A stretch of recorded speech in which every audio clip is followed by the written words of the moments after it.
May these words be spoken and heard in the power of love. Amen. Please be seated. So it's come to this, my last chance to say something to you. I could go two ways. I could reiterate everything that I've spoken about for the last 4 and a bit years, or I could just say, go back and read the notes. Or I could go somewhere in the middle. So being Anglican, I guess we'll go somewhere in the middle. And I want to start with that gospel reading, which has been chosen for today because it's the feast of Christ the King. We would normally hear that reading around Good Friday in the context of Holy Week. It's part of the solemn reading of the Passion. But this little excerpt from the Gospel of John has been picked out, and the episode is one that we only find in John. It's not one that's found in any of the other Gospels. It's a scene where Pilate, Pontius Pilate, I guess, to us, and Jesus engage in a private conversation inside the residence of the procurator, which happened to be the palace built for himself by Herod the Great, but happily taken over by the Roman representatives when they had direct rule over Judea. Well away from prying ears, a private conversation between the empire and the power of God. We'll come back to that idea in a moment. It's chosen for today, I presume, because it teases out what it would mean for Jesus to be some kind of king, what that would mean in the real world of power and privilege, where bad things do happen to good people and good things seem to keep on happening for bad people. So as the storyteller, who we call John, as he creates this fictional scene, we're invited to imagine the representative of imperial Rome, and a nasty piece of work as it happened, engaging with a peasant preacher from a village of Nazareth, a village with about a dozen houses, and he's engaging this peasant preacher with questions about the meaning of life. The man who seems to have all the power actually has no power at all, as John tells the story. While the man who seems powerless, the man who is soon to be executed on the orders of the other man, holds all the cards. This is John at his best, writing fiction which is dripping with irony and inviting us to see the forest and not to be fixated on the trees. Of course, powerful imperial representatives do not spend time in conversation with people who have no status and who pose no threat to them and their privilege. The messy details of executions and state violence against the population, well, that's left in the hands of the lesser ranks, as we see in other parts of the Passion story. This scene never happened, but we've learned not to mortgage truth to historicity. We're not reading a transcript of the trial. We're listening to John's narrative, which seeks to explain what these events mean. John is not so much interested in what happened, but what it all means, that when God came among us in human form, the response from human power systems was lethal violence. In what sense, then, is the cross that point in time where sacred love meets human power in all its ugliness? And in the end, who wins? Fast forward 300 years, and we have the Emperor Constantine convening the Council of Nicaea to finalize a number of matters, including the creed that we often say together in church. And as that passage, the selection that was given to us for this week, as that selection ends, that excerpt comes to an end, we have Jesus saying to Pilate, "Everyone who belongs to the truth listens to me." which is a little bit of chutzpah, as our Jewish friends would say, when you're talking to the guy who's about to send you off to be killed. There's one more sentence in that paragraph, which for some reason was not listed for inclusion today, so I'm going to read it for you anyway. In response to Jesus saying, "Everyone who belongs to the truth listens to me," Pilate says, "What is truth?" Now, you can accent that question any way you want to make it a sarcastic question, a genuine question, but if for the storyteller, here is the representative of Rome saying to the representative of God, "Tell me what truth is."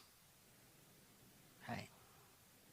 So as we come to the end of another year of mission and ministry, which is what we're doing today, because next week it's Advent Sunday, I find myself asking again, what have we learned about Jesus in this past year? What is the deep truth about Jesus, about ourselves, and about our community here in Grafton, to which we have been exposed week after week in the second year of the COVID pandemic? To paraphrase another voice from the Johannine community, the opening sentence of the first letter of John, what have we heard? What have we seen with our eyes? What have we looked at and touched with our hands concerning the word of life this past year? Indeed, these past 4 years. It may be helpful, I'm going to do it anyway, but it may be helpful to think about the answer to that question as with sort of three words that talk about orientation and direction. 3 angles, if you like: upwards, inwards, and outwards. In choosing upwards as a spatial metaphor for the spiritual journey, I do so with some hesitancy. But truth to tell, we have very few human words that we could use to describe our sense of the deep reality which pervades yet exceeds everything we experience, observe, and imagine. Rather than speaking about looking upwards for God, which reflects a worldview we no longer have, we might just as well speak of delving deep within ourselves or far below the surface in search for the depth dimension to reality. Whatever form of words you find most helpful, the point is that the great truth at the heart of our identity and our mission is the reality of God, G-O-D, the sacred other, the holy beyond all that is familiar, the name beyond all names, the truth beyond all creeds, the still point we can so easily overlook in our busy schedules. Christchurch, long before it was a grand cathedral, when it was just a timber structure across the road, Christchurch has been in the heart of Grafton since 1842. But the deep truth at the heart of Christchurch is an awareness that it is not all about us. We are not the story. We've learned to call that something more, God, and we've come to appreciate Jesus as Emmanuel, God with us, and that will be a theme over the next few weeks. If we ever lose sight of that deep truth, we lose our reason for being here.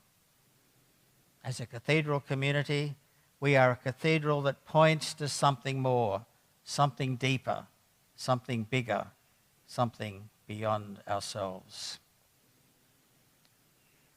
Just as upwards may not be the best term to describe our awareness of the sacred beyond us, we may need a better word than inwards to identify another key dimension of truth, the quality of our life together as a community of faith.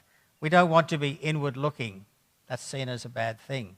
But we do need to pay attention to ourselves and to what's going on.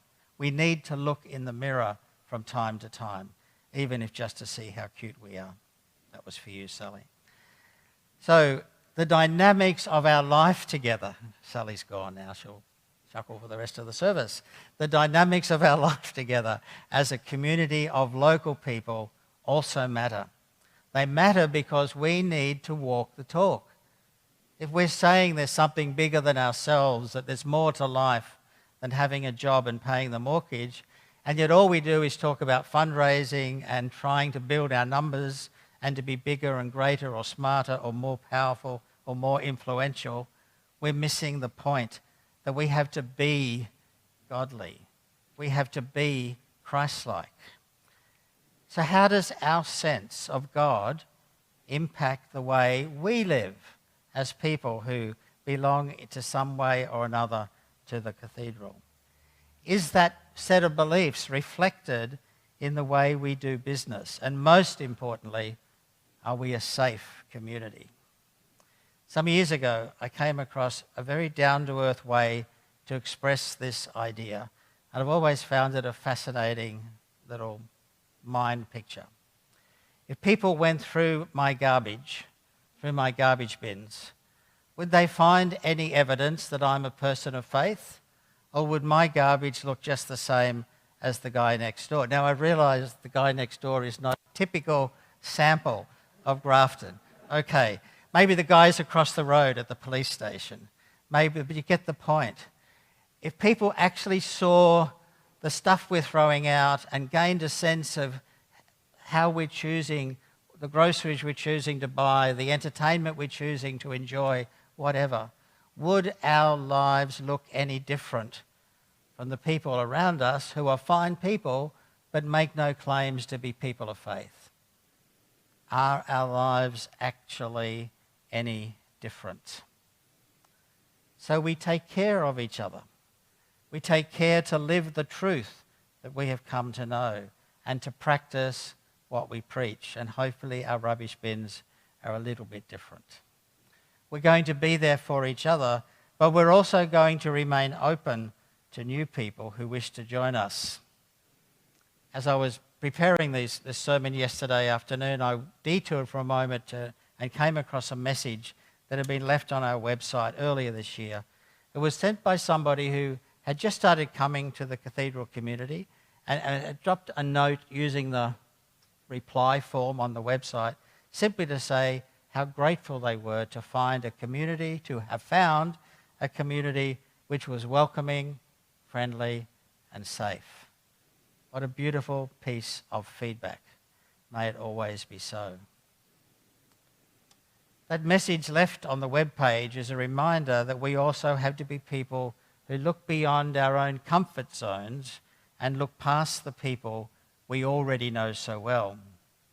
We have a mission to the wider community, and the people in Grafton and the Clarence Valley do look to the Cathedral for practical advice grounded in spiritual wisdom, and it's all about compassion. And there have been a few moments in the last couple of years when this has certainly been a key thing. We claim no monopoly on truth, on holiness, on virtue, on wisdom. But we are committed to the common good. We're not seeking to benefit from it. We simply seek the welfare of the towns and villages in this valley. Just over 2,500 years ago, the prophet Jeremiah in Jerusalem was writing a letter to the exiles, the Jewish exiles, who found themselves in what we would now call Iraq, in Babylon. And he offered them this advice. I think it's good advice for us.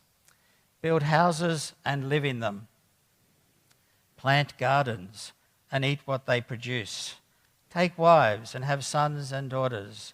Take wives for your sons and give your daughters in marriage that they may bear sons and daughters. Multiply there, do not decrease, but seek the welfare of the city where I have sent you into exile, and pray to the Lord on its behalf, for in its welfare you will find your welfare. Important words, I think, for us at the Cathedral. We are not preppers. We're not forming a huddle waiting for the end of the world and making sure the pantry is stocked up. We're not selling fire insurance for the next life. There are plenty of agencies around town doing that. We're not waiting to be beamed up to a better world far away from here. We're actually grateful for this world. We enjoy creation, and we see creation as a tangible expression of God's love for us, but not just for us, for everyone and everything. So we promote harmony, we promote goodwill among our communities, and we seek always to act as people of compassion.